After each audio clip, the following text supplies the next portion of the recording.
This coming Wednesday marks the start of 2025, a new year for America and for the world.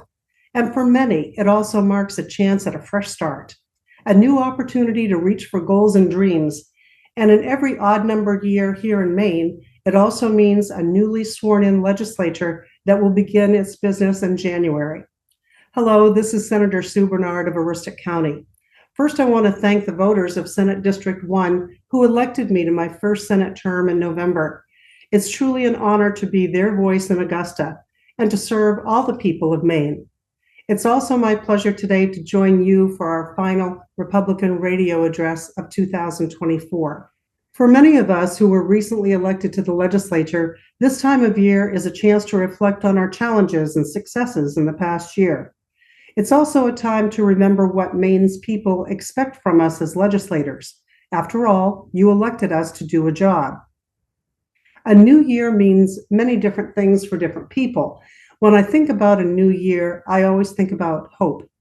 You know what has happened in the year that just passed, and you can't help but feel hopeful that the next one is going to be different somehow.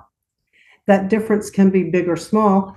However, it doesn't matter because hope itself is intangible and can't be measured. We only know it exists, and we know when we feel it. With hope comes a desire to do better, to be better in the next year than the one we are leaving behind. The desires to acquire, to build, to learn, and to bond with others are the core drivers of human nature. We always strive for more, for better. That pursuit is what many call the American dream. The desire for life, liberty, prosperity, and happiness. It's what founded our nation and still lives on today. It's hard to believe our nation has been around for almost 250 years, yet we should never stop hoping and dreaming for a better tomorrow. I think I can speak for all of my fellow Republicans when I say that we should always strive to do better because we can do better. Good or bad, history has a habit of being the greatest teacher, and I think what we've learned over the past few years has given me a list of hopes that I'd like to share. I hope we can end some of the struggles of Maine's families, especially from the cost of energy and property taxes to this week's spike in egg prices to $7 a carton due to inflation.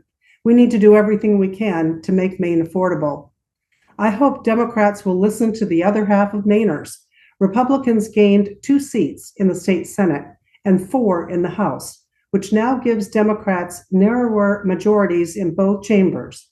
They've passed partisan budgets in the last 2 cycles, so we hope they involve Republicans and, in essence, all Mainers in the process. I hope we can get our student test scores back up where they belong. Our children lost so much ground during and after the pandemic, much more so than the rest of the country. We need to reprioritize reading, writing, mathematics, and science at all grade levels. I hope we can better serve those who are suffering a mental crisis or opioid addiction in our state. More resources are needed at the community level, and we need to attract mental health practitioners back to our state. I hope we can develop affordable housing for those who need it, especially our homeless veterans. Housing is one of the main factors limiting our economic growth, and some areas of Maine cannot even find workers due to shortages in housing. I hope all of our elderly who need beds in nursing homes can get one. That means making sure our nursing homes are solvent and staffed to reduce any unused capacity. We can't deny that our state is getting older. I hope we can finally bring child welfare and safety back to acceptable levels. Our state has been sued twice and failed a federal audit in 94% of all cases when it comes to child safety. We can do better. These are just some of the ideas that Republicans stand for and why the interests of Maine's people must be at the forefront of everything we do in Augusta. From the decisions we make that affect everyday lives to the goals we set as a state and nation, our own goals and ambitions, even those at our very core, must come second to the common good of the people we serve. I'm Senator Sue Bernard of Aroostook County, wishing you and your family a safe, happy, and healthy new year.